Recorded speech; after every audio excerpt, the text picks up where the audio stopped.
This is a chair. This is also a chair. This is a baby's chair. Cars can have chairs.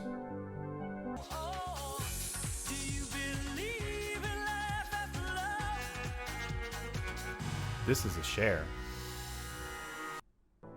These are chairs. But is this a chair? This is a chair, but it rocks. So is it a chair? This also rocks. I don't know if I'd call it a chair or not. It's a swing, right? Is a swing a chair? What makes something a chair?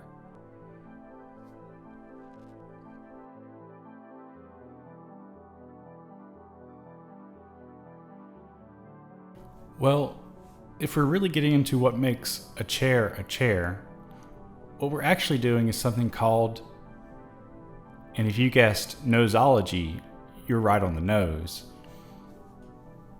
Now, I know you remember exactly what nosology is from the last video, but I'm going to just review it for my benefit. Nosology is the branch of science dealing with the classification of diseases. So what makes this disease and not that disease? But it doesn't have to be just diseases. It's really just classification. And you can classify things based off of numerous types of characteristics. You can classify things based off of weight or shape or where they come from or where they're going. I mean, I'm not going to list everything because that would be impossible, but you understand that classification really depends on what variables you're using, right?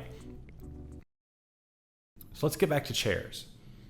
Typically, you would categorize something as a chair if it's something you sit on, right? But I can sit on a table. Is a table a chair when I'm sitting on it and not a chair when I'm not? If I use a chair as a table, is it not a chair when I'm using it as a table? Maybe creator's intent or user's intent.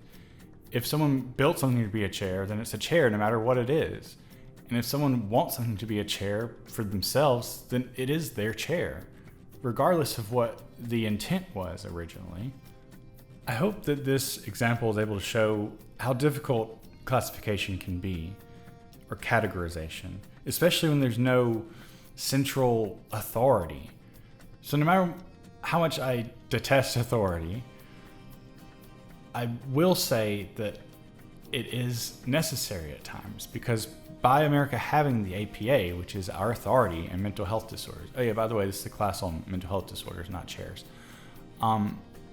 We have someone or something that is able to make a final decision on what characteristics should be used and shouldn't be used, and ultimately what is and what is not a mental health disorder.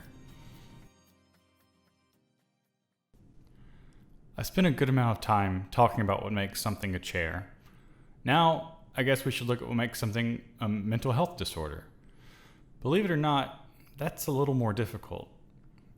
All of these terms at one time or another have been used to describe mental illness. Madness, crazy, insanity, disturbed, possessed, nuts, lunatic, psychotic, hand of the gods.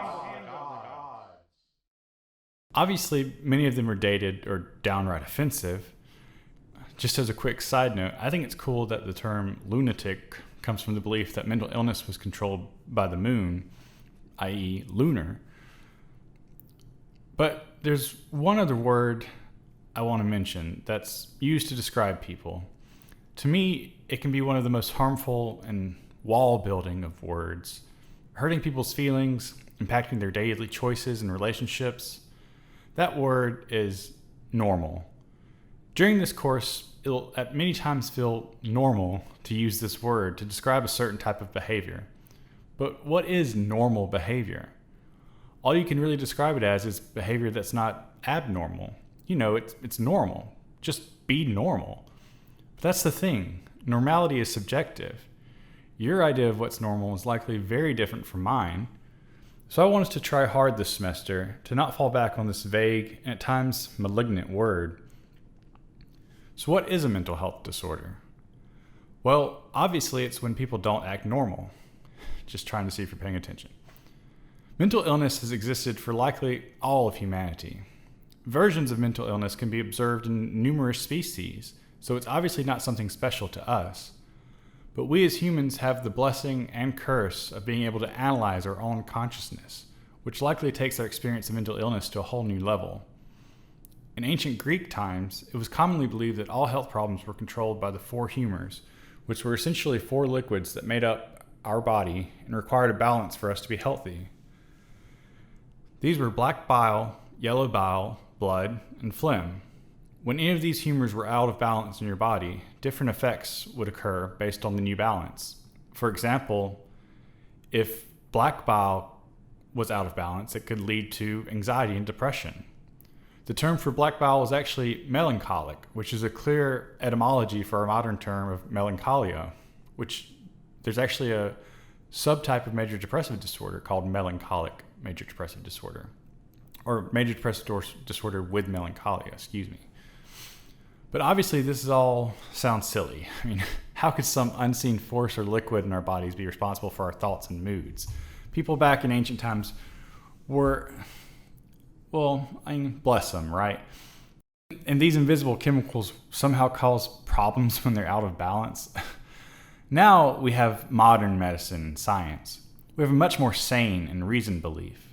Mental illness is caused by neurotransmitters, of course, which are these unseen chemicals that control our thoughts and moods and somehow cause problems when out of balance. I guess we haven't come that far after all. But I'm getting off track. What is a mental health disorder? Well, in general, a mental illness has three characteristics. The first is that it involves some form of change in our thoughts, emotions, or behaviors, often a mix of all three. The second is that it does not have a physical cause, meaning it can't be better explained by something like a known disease, an injury someone had, a medication that you're on, or possibly a substance that you're taking. And finally, mental illnesses must cause either significant distress or impairment. But we'll see that this is not necessarily always the case. So let's look at a vague example. These clips are from a YouTube series called Surveillance Man. Why don't we do that with Grace? Hi. Oh, hey. You are who? Huh? You are who? What do you mean? Who are you and why are you taking our photo? Oh, I'm taking a video. Why? What? Why It's not? what we're asking. You don't have permission to. Oh. We're not free subjects. You ask. Oh, okay. Is usually how that works. No, it's fine. I'm just taking a video. It's all right, but we're saying we don't want to be part of that video. Oh. And that's our choice. It's a private classroom and people have paid for this time. Bye. Are you serious?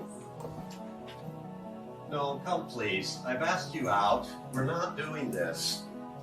Really, you're interrupting a class that these people have taken care of, and I'll just ask you please, out. Excuse me, we have a class in here. Can you, Oh, it's fine. I'm just taking a video. yeah, but can you close the door for us, please? Thanks. Okay, sure. Yeah, you can leave. Oh, I was just closing the door for it. Yeah. Hey, thanks. Oh, what? Yeah, this is a class. You seem confused. I'm not confused. Is this video mode? Yeah, it's a video. Nice. Sick. Yeah. Well, cool. Hey, everybody. We're missionaries. Do you want to learn about Jesus? I don't think I've ever had this happen before. Well, can we give you a card today at least? Right there? All right. Well, you have a great day. Is there anything we can do for you? All right, perfect. Well, do you want the card? I guess not. Okay. All right, you have a good day, man. Bye, everyone. What are you doing?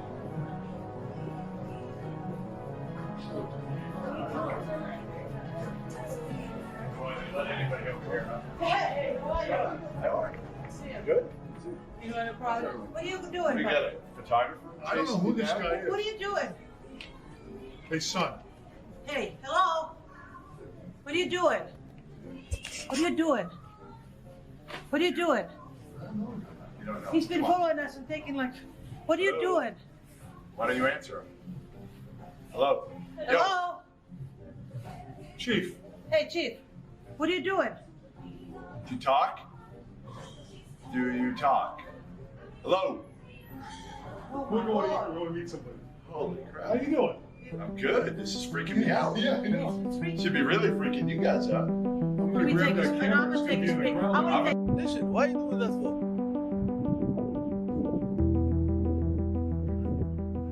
Yeah, you're a sick man or what? A sick man or what? Or what? Or what? Or what? So, does this man have a mental health disorder? If your first answer was, Greg, it's impossible to know without a clinical interview, then you passed this quiz. But let's be bad and make assumptions. Something seems to have caused a change in his thinking or emotions, certainly his behaviors. It's not possible to know if he's had an injury or is currently intoxicated or another substance, so let's just assume he isn't. And finally, the distress mentioned in the third criteria does not have to be one's own, and to me, it is clear that his behaviors at times cause some people significant distress. So, is this a mental health disorder? Well, that brings us to an important caveat in our definition. The DSM says, and I quote, "Neither deviant behavior or conflicts that are primarily between the individual and society are mental disorders, unless the deviance or conflict is a symptom of a dysfunction in the individual." Let's break that down. What the DSM is trying to say is that abnormal behavior, quote unquote, cannot be a mental illness just because people around you view your behavior as not normal or deviant or weird. This is important because what it provides is somewhat of a barrier from society fully dictating someone's actions as mentally ill just because they don't like it. This safeguards things like religion, political beliefs, and culture. Now, we'll see throughout the semester that understanding of mental health is largely regulated by the society it's in, but let's not worry about that right now. This definition also mentions that the deviant behavior is not the mental health disorder, but instead can only be considered at most a symptom of a mental health disorder. Getting back to Surveillance Man, the most we could say without knowing more is that these actions may be a result of a mental health problem. Maybe this man has schizophrenia and is constantly recording people due to his paranoia and delusions. Maybe he has OCD and experiences compulsions to record. Maybe he has autism spectrum disorder, and videography is something he's deeply interested in and a behavior that comforts him. In truth, this YouTuber was trying to make a statement about the surveillance state of our country and how you're being recorded anywhere you go anyway, so why do you care if I record you? But I'm not getting into that. Just a video. No, you're just being annoying.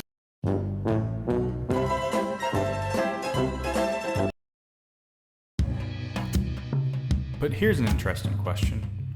One of my favorite for the whole course, so let's really let it marinate. Were mental health disorders discovered or invented?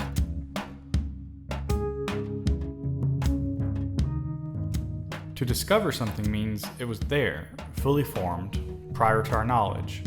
Like how Alexander Fleming discovered penicillin. It's always been there, growing on our sandwiches and just being a fun guy. But Fleming discovered its uses in medicine as an antibacterial. To invent, on the other hand, by definition means to create. Ben Franklin may have discovered electricity, but Steve Jobs and Apple invented the iPhone. An even cooler example is how Democritus, an ancient Greek scholar, invented the idea of the atom by a thought experiment. If I were to continuously cut something in half, eventually I will be left with something that can't be cut in half. It has to at some point reach a final state. But he didn't really discover the atom, right? There was no proof at the time, it was just a theory. It wasn't until thousands of years later were we able to actually view atoms. So, was depression discovered or invented? You can definitely argue that depression seems to have always been around. It's mentioned throughout history in various forms, But our modern idea of depression, the criteria set by the APA, must have been invented, right? No further proof is needed than to see how the criteria have changed over editions of the DSM. At one point in time, not long ago, the DSM believed that being gay was a mental health disorder. So there's no denying that there is some level of invention going on surrounding mental health. But it's not to the extreme that some would believe, that there's no such thing as mental illness. Those people might say, it's not depression, it's just the blues. I mean, if you're depressed, you should just get up and do something. Get over it. Stop being depressed. No, you have to concede that there is some innate, undeniably true state of depression out there. Perhaps it's just waiting to be fully discovered. Maybe one day we'll have a blood test for depression. But in our current subjective and flawed state of knowledge regarding mental health disorders, I believe you have to accept that to some degree, the disorder itself is a creation of humans. Speaking of the DSM, let's look a little more into its history. The first formalized attempt to classify and record mental health came from the 1840 census in America, which had the inclusion of idiocy and insanity. Not too much variation there. And if you need a reminder of just how racist America could be, in many towns during the 1840 census, the entire population of Black Americans were counted as insane. Well, that's insane. Actually, this leads me to a note. Let's try not to use language like insane and crazy in a derogatory or joking manner. I know I just did, but I also scripted this. Trust me, one of the last things someone that is experiencing a mental health problem would want to hear is that they're acting crazy. And using the word liberally just belittles the term. Moving on. Manuals for recognizing and diagnosing mental health have been in existence since 1917, with the publication of the Statistical Manual for the Use of Institutions for the Insane, which was published by what would become the APA. But the real relative of the DSM is what's known as Medical 203, a creation of the US Navy that was issued in 1943. See, the military didn't care for people skipping out of draft duty due to a so-called mental health reason, so they sought to make an updated manual for what qualified as a mental illness. Medical 203 and its successor, the DSM First Edition, which came out in 1952, were less a collection of criteria and more just descriptions of diagnoses and cases, taking on a more narrative form. The result was around 100 very broad, caricatures of disorders. The DSM-2 followed in 1968 and expanded to 182 disorders, facing a difficult reception from the public, since the 1960s saw a strong movement of what were known as anti-psychiatrists. Leave it to the 60s to go all counterculture. Anti-psychiatrists were in fact trained psychiatrists that believed the way psychiatry was headed was not cool, man. Anti-psychiatrists like Thomas Szasz believed that the idea of mental illness was just a myth, constructed by modern psychiatry as a means to control deviant behavior. Szasz would say that what some call insanity is in fact a sane reaction to an insane world, and things like psychiatric hospitals, which could involuntarily commit you quite easily, then force you to take medications that sedate you to the point of infinite indifference. Early neuroleptics, aka antipsychotics, like clozapine and thorazine, which were widely prescribed for a number of conditions, have side effects which include constipation, bedwetting, nighttime drooling, muscle stiffness, sedation, tremors, hypotension, hyperglycemia, and weight gain. Not to mention an increased likelihood of having seizures, what some report as a consistent drowsy and drone-like state, and the chance to get tardive dyskinesia, a condition that causes severe issues with your ability to control facial muscles, resulting in repetitive and involuntary movements such as grimacing, lip smacking, and tongue darting. But I was talking about anti-psychiatry. You can see why popular opinion may have been swaying in the 60s against psychiatry. You said something else on which we are in complete disagreement, and let's make that clear. You said you called the psychiatrist irrational, misguided, some other things. I don't know why you don't want to call them by the nice, plain English word, bastards.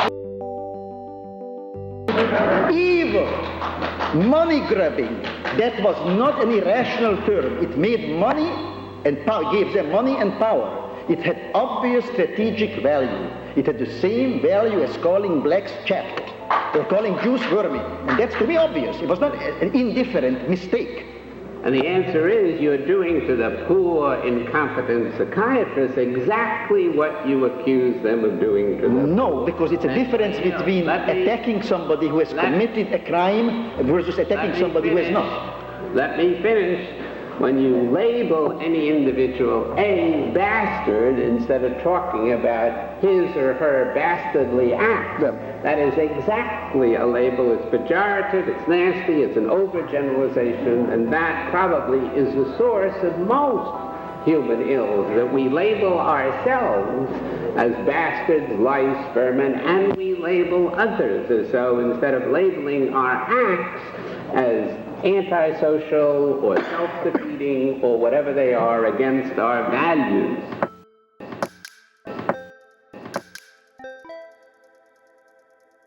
Another large wave at the time was Rosenhan's stud experiment. Rosenhan had a few study participants, mostly doc students, go to a random selection of psychiatric hospitals and tell the staff that they were experiencing weird symptoms, specifically hearing the word or sound, thud, in their heads. Now, we'll learn that this symptom on its own is not actually enough to be diagnosed as a disorder, and certainly not enough to require being hospitalized. And yet, every single participant was admitted into a hospital. Upon admission to the psychiatric hospital, the study participants just acted as themselves. They even had practiced how to tongue medications so they could put the mandatory pills that they were given into their mouths, but then be able to spit them out later. When asked how they were feeling by the staff, they would say that they felt good and would like to go home now. Yet, participants were held against their will in the hospitals for an average of 19 days, with some ranging up to 2 months. All but one of the 12 study participants received a diagnosis of schizophrenia in remission upon release, a diagnosis that could stay on your health records indefinitely. I could talk a lot more about this study, and would like to, but unfortunately, I don't have the time in this video. Where was I? Oh yeah, the DSM. DSM-3 came out in 1980 with a whopping 265 disorders. For those of you keeping score at home, that's 1840 census 2, DSM-1 around 100, DSM-2 182, and the DSM-3 with 265. By DSM-3, the manual had begun to look pretty similar to how it does today, with no more narrative description focus, but instead formalized criteria based on statistics and stuff. A big point of note for DSM-3 is it is the first edition to remove being gay as mental illness. DSM-4 then hit the scene in 1994 with an incredibly respectable 410 disorders. From 100 disorders in 1952 to 410 in 1994. So, were 300 disorders discovered or invented? Again, I'm blazing through this info and wish we had more time to talk about this neat stuff. However, here we are today with the DSM-5 in all its splendor, glory, and flaws. The most notable change from DSM-4 to 5 is the switch from Roman to Arabic numerals. Also, the DSM-5 slimmed down from 410 disorders to a modest and respectable 297 disorders. This change primarily came not from dropping disorders, but combining disorders, often into spectrums. For example, Asperger's syndrome and autism were combined to create autism spectrum disorder. No longer are there separate diagnoses for paranoid schizophrenic and catatonic schizophrenic. Instead, there's just schizophrenia.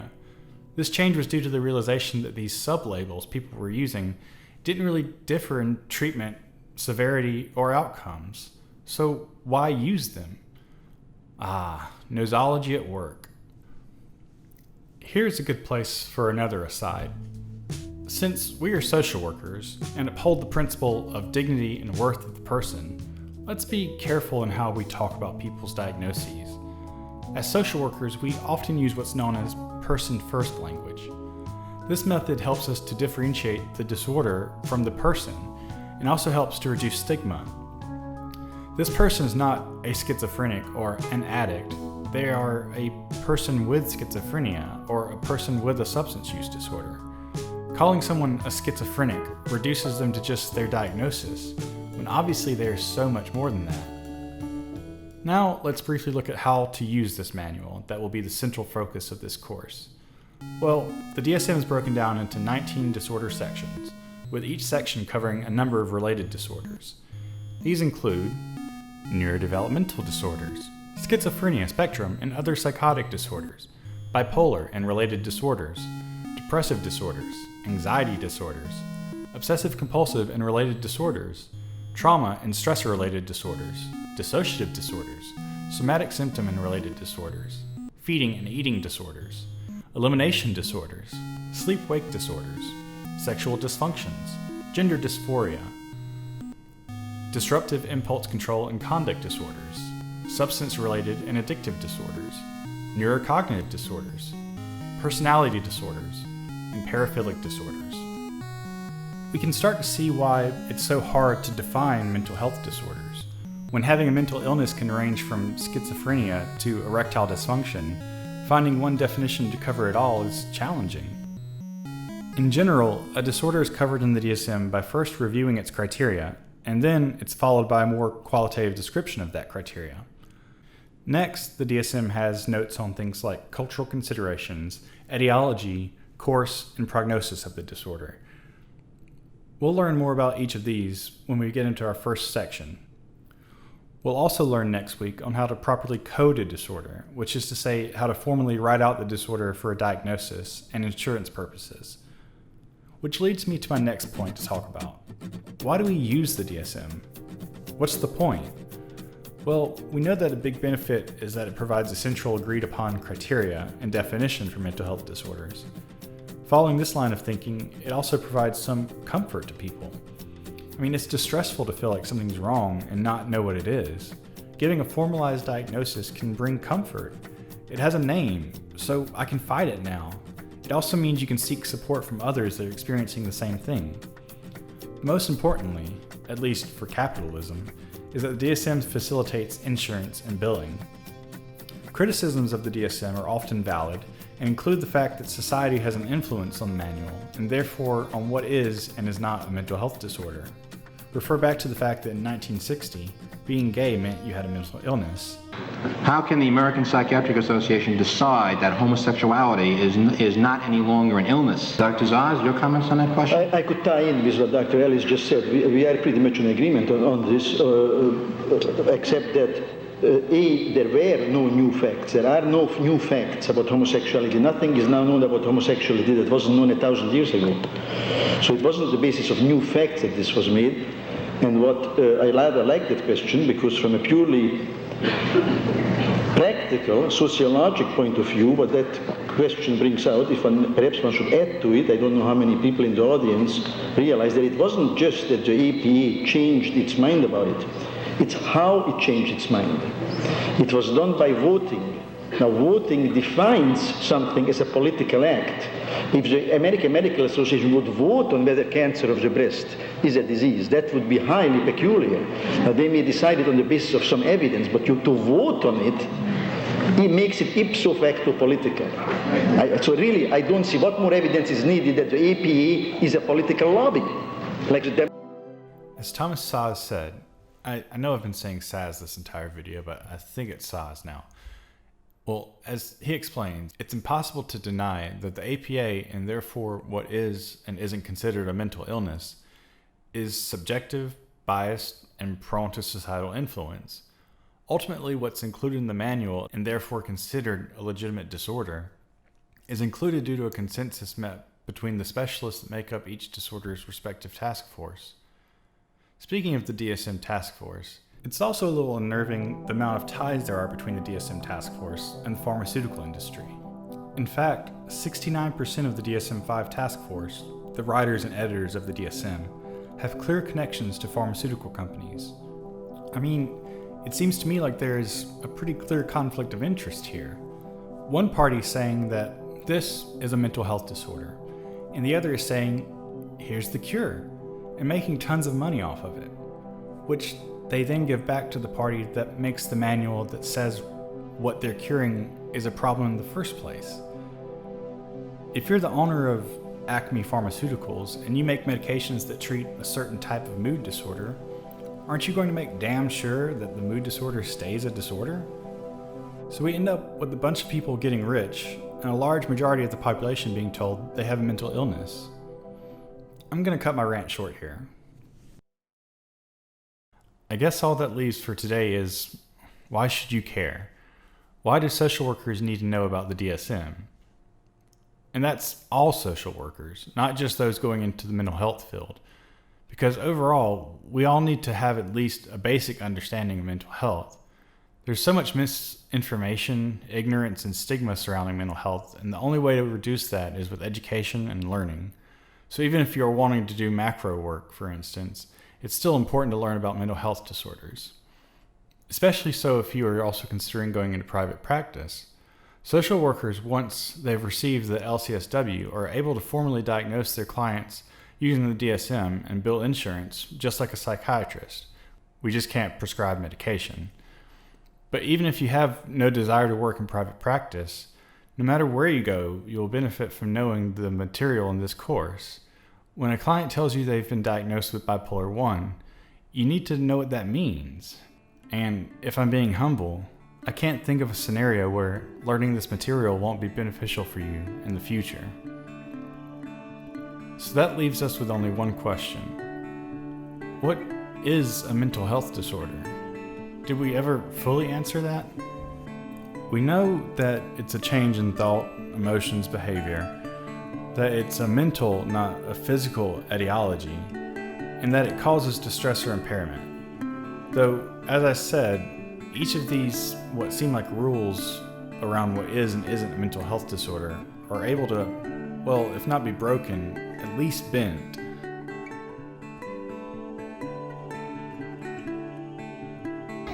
Foul. And that foul is against George Flynn. You can see those elbows.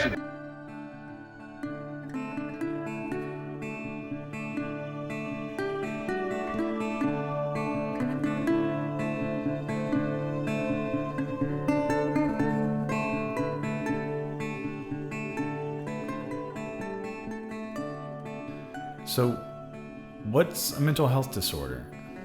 Can a sufficient answer be created or discovered? Well, I suppose that's what this semester is all about.